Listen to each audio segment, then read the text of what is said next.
হাজার হাজার কাজ করা থেকে ব্যাচেলার পয়েন্টের মতো একটা কাজ করলেই আসলে আর কিছু লাগে না। হাজার হাজার যতই কাজ করি না কেন, এক ব্যাচেলার পয়েন্টে কিন্তু আমাকে মানুষ চিনছে। যেখানেই যাই যে আপু 5 কবে আসবে, সিজন 5 কবে আসবে। তো ওইটা আসলে বলার পারমিশন আমার নাই, অ্যান্ড আমি নিজেও আসলে জানি না। দে ডু বিলিভ যে অ্যাকচুয়ালি শুভকে আমি ডেট করি। ওইটা আসলে অমিত ভাই ভালো বলতে পারবে। ওটা অমিত ভাইকে জিজ্ঞাসা করতে হবে। অমিত ভাই এখন হাউস উইক নিয়ে ব্যস্ত।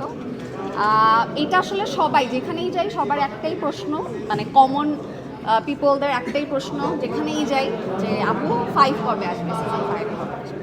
তো ওইটা আসলে বলার পারমিশন আমার নাই, অ্যান্ড আমি নিজেও আসলে জানি না। সবাই চাচ্ছে যে এই বছর অ্যাটলিস্ট আসুক ব্যাচেলার পয়েন্ট। তো আমিও চাই, কারণ সত্যি কথা বলতে কি, হাজার হাজার কাজ করা থেকে ব্যাচেলার পয়েন্টের মতো একটা কাজ করলে আসলে আর কিছু লাগে না, যেটা আমি বিলিভ করি। যে আমি আসলে লাক্স চ্যানেল সুপারস্টার থেকে আমার শুরু, চ্যানেল আই আজকে স্পন্সর। তো আমার মনে হয়েছে আমি হাজার হাজার যতই কাজ করি না কেন, এক ব্যাচেলার পয়েন্টে কিন্তু আমাকে মানুষ চিনছে। আমি আগে কি করেছি না করেছি খুব কম মানুষই আমাকে চিনতো, কারণ আমি কাজ খুব কম করতাম।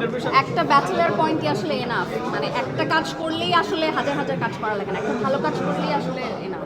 এই বিষয়টা খুব এনজয় করি, যেটা বললাম যে এটাই আসলে একজন অ্যাক্ট্রেসের সার্থকতা, যখন তাকে হচ্ছে মানুষ তার ক্যারেক্টারের নামে চিনে, ওই বিশ্বাসযোগ্যতাটা সে অর্জন করে, যে ওই ক্যারেক্টারটাই উনি। মানে আমি যে আসলে আমার যে একটা পার্সোনাল লাইফ আছে, আমি ফেসবুকে কোনো কিছু পোস্ট করলে মানুষ বলে শুভ ভাইকে দেখলে, শুভ ভাই কিন্তু দেখলে মাইন্ড করবে, বা শুভ ভাইকে বলতে হবে আপনি একা একা ঘুরতেছেন কেন, শুভ ভাই কোথায়।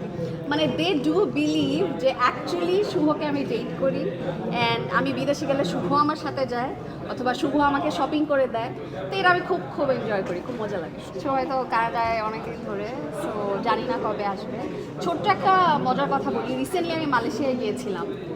তো মানে এত ভালো লেগেছে আমার, মানে অন্তরা হওয়ার পর আমার মালয়েশিয়ায় ফার্স্ট যাওয়া। মালয়েশিয়ায় আমি পড়াশোনা করেছি, বাট অন্তরা হওয়ার পর যেহেতু প্রথম গিয়েছি, এয়ারপোর্ট থেকে শুরু করে মানে পুরাটা জার্নি আমি এত বাংলাদেশি মানুষের ভালোবাসা পেয়েছি। এবং আমার গাড়িটা পর্যন্ত এয়ারপোর্টে যারা স্টাফ, যারা কাজ করেন, আমাদের বাংলাদেশি যারা কাজ করেন এয়ারপোর্টে, আমার এত ভালো লেগেছে। ক্লিনার থেকে শুরু করে সবাই আমাকে দেখে এমনভাবে দৌড়ে এসেছে মালয়েশিয়ান এয়ারপোর্টে যে অন্তরাপু অন্তরাপু, অ্যান্ড আমার গাড়িটা পর্যন্ত তারা বুক করে দিয়েছে।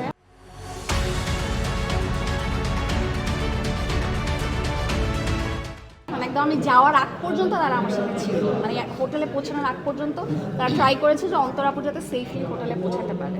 মানে এটা যে আমার কি ভালো লেগেছে এটা আসলে ভাষায় প্রকাশ করা হয়। সবে পড়া তো মনে হচ্ছে 14 ফেব্রুয়ারিতে। জি রাইট নাই জি রাইট ঠিক কাজ দেখতে পাবো।